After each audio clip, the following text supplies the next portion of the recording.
अब देखो, इस एपिसोड में हम कुछ एक्शन सीन्स तो देखते हैं, पर यहाँ पर तुम्हारे दिमाग को बवला देने वाली बहुत सारी अमेजिंग फैक्ट्स है।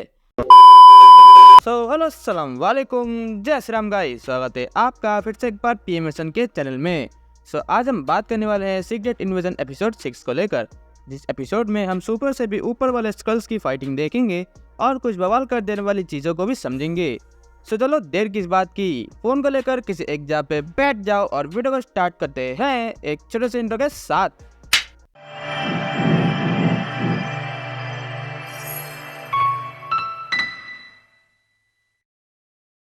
सबसे पहले हम इस एपिसोड में ये देखते हैं कि निक फ्यूरी स्कल हाउस जाने से पहले अपनी धर्मपत्नी वारा को कॉल करता है और कुछ प्यार वाली बातें करता है, जिसके बाद हम ये देखते हैं कि अपनी फ्यूरी स्कल हाउस पर एंट्री कर चुके हैं उनके गार्ड्स को मारकर।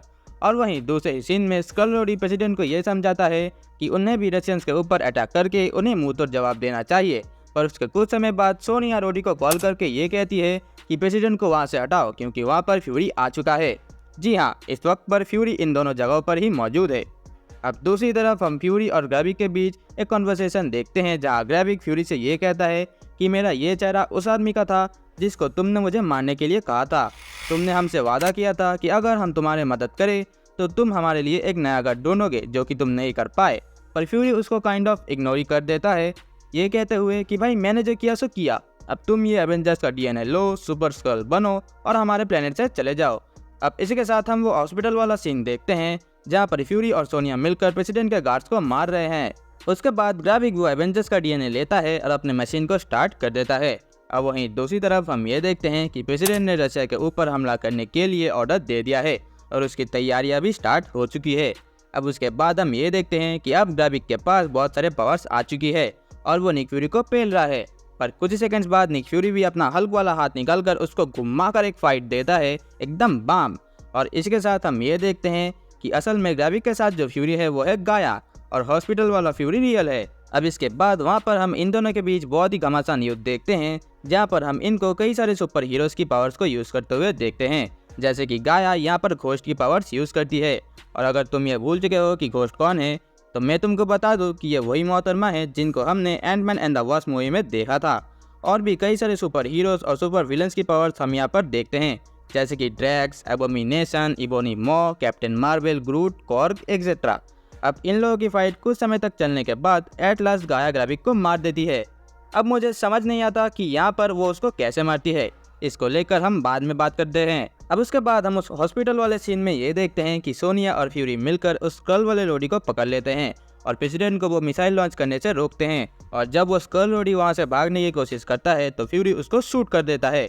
अब उसके बाद गाया उन सारे लोगों को रिहा करती है जिन लोगों को ग्रेविक ने कैद करके रखा था, जहाँ पर असली रोडी और एजेंट रॉस भी मौजूद है। अब अगले सीन में हम ये देखते हैं कि अब प्रेसिडेंट ने उस हमले को पूरी तरीके से रोक दिया है और वो ये डिसीजन लेते हैं कि वो सारे स्कल्स को ढूंढकर उनको मार देंगे। और इसी के चलते शहर में बहुत सारे खून खराबे भी शुरू हो जाती है। इसके बाद हम ये देखते हैं कि सोनिया और गाया मिलकर एक डील करते हैं, जहाँ पर वो दोनों मिलकर अपने अपने लोगों की हिफाजत करेंगे। वो लोग ये कहते हैं कि हमारे बीच कोई भी भाईचारा नहीं होगा, हमारा रिश्ता सिर्फ और सिर्फ काम का होगा। अब उसके बाद हमें वो सीन दिखाया जाता है जहाँ पर और भी कई सारे लोगों को कैद करके रखा हुआ है। उसके बाद हम आते हैं एपिसोड के लास्ट सीन में, जहाँ पर फ्यूरी फिर से स्कल्स के लिए घर ढूंढने जाता है और इस वक्त उनके साथ उनकी धर्मपत्नी वारा भी साथ जाती है, क्योंकि वो लोगों से बात करने में बहुत ही एक्सपर्ट है। अब देखो, इस एपिसोड में हम कुछ एक्शन सीन्स तो देखते हैं, पर यहाँ पर तुम्हारे दिमाग को बवला देने वाली बहुत सारी अमेजिंग फैक्ट्स है। पर देखो, सबसे पहले मैं इस पूरे सीरीज को देखकर सिर्फ यही कहना चाहूँगा कि हाँ भाई, मतलब काम चलने वाला जैसा था। मतलब ये सीरीज स्टार्ट तो बहुत ही अच्छी तरीके से हुई थी। हाँ, मैं ये भी मानता हूँ कि बहुत ही धीमे तरीके से हुई थी, पर पहले कुछ एपिसोड्स को देखकर हमें मज़ा तो आ रहा था, पर जैसे जैसे इसके एपिसोड्स आने शुरू हुए हमारा मज़ा उसी के साथ घटता चला गया। सबसे पहले तो हमें ये लग रहा था कि बिना सुपर हीरोज़ के निक फ्यूरी इन सुपर स्कल से कैसे लड़ेंगे, बट एट लास्ट उन्हें एक सुपर हीरो या फिर कह लो सुपर हीरोइन की मदद लेनी ही पड़ी, जो कि थी गाया। अब यहाँ पर बहुत ही सारी ऐसी बातें हैं जिनको लेकर मैं बहुत ही कंफ्यूज हूँ। फर्स्ट ऑफ ऑल आती है गाया, जो कि इस समय एमसीयू की सबसे पावरफुल सुपर हीरो है। सुपर हीरो या हीरोइन तुम जो भी कह लो, पर वो है बहुत पावरफुल। लिटरली अब उसके पास हर एवेंजर्स की पावर्स है, यहाँ तक कि थॉर और कैप्टन मार्वल की भी। अब तुम ये सोचो कि थॉर और कैप्टन मार्वल कितने पावरफुल होंगे अगर उनकी पावर्स एक साथ आ जाए। तो इसका जीता जागता एग्जाम्पल है गाया। उसके बाद आता है ग्राविक। देखो, जिस वक्त पर इनकी फाइट शुरू हुई तब मैं यही सोच रहा था कि इन दोनों में से कौन जीतेगा। अबे ये तो छोड़ो, अगर इनके पास इतनी सारी पावर्स है तो इनकी फाइट तो बहुत ही देर तक चलनी चाहिए थी, बट एट लास्ट गाया ग्राविक को मार देती है। अब मुझे नहीं पता कैसे, इनके पास तो बहुत ही सारी हीलिंग पावर्स भी है जैसे कि एक्सट्रीमिस्ट, और अगर तुम्हारे पास ये पावर्स है तो भाई तो हील करना अपने आप को ग्राविक भाई, तू मर कैसे सकता है। देखो, इसके बारे में मुझे कोई भी आइडिया नहीं है, अगर तुम्हें कुछ पता है तो मुझे कमेंट्स में ज़रूर बताना। अब उसके बाद आता है रोडी, हाँ मतलब वो असली वाला रोडी। जब गाया इन लोगों को रिहा करती है तब तुम अगर रोडी के कपड़ों पर ध्यान दोगे तो तुम्हें वो हॉस्पिटल वाला आउटफिट दिखेगा, और अगर मेरा अंदाज़ा सही है तो रोडी को शायद सिविल वॉर के बाद ही उठा लिया गया था, और अगर ये सही है तो भाई इस आदमी को पता ही नहीं है कि दुनिया में क्या क्या चल रहा है।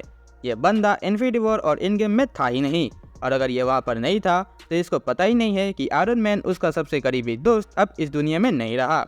ये सब मामले सुलझने के बाद उसके दिल पर क्या इफेक्ट पड़ेगा हम लोग सोच भी नहीं सकते। देखो, रोडी को छोड़ो, ये एपिसोड देखकर तुम्हारे दिल पर क्या इफेक्ट हुआ वो तुम मुझे अपने कमेंट्स में ज़रूर बताना, और जाते जाते इस वीडियो को एक लाइक ज़रूर कर देना, और अगर इस चैनल पर तुम नए हो तो अपनी पूरी पावर्स की मदद से इस चैनल को सब्सक्राइब कर दो। अब मैं चलता हूँ, मैं तुमसे फिर मिलूंगा किसी नए वीडियो किसी नए टॉपिक के साथ, तब तक के लिए अलविदा।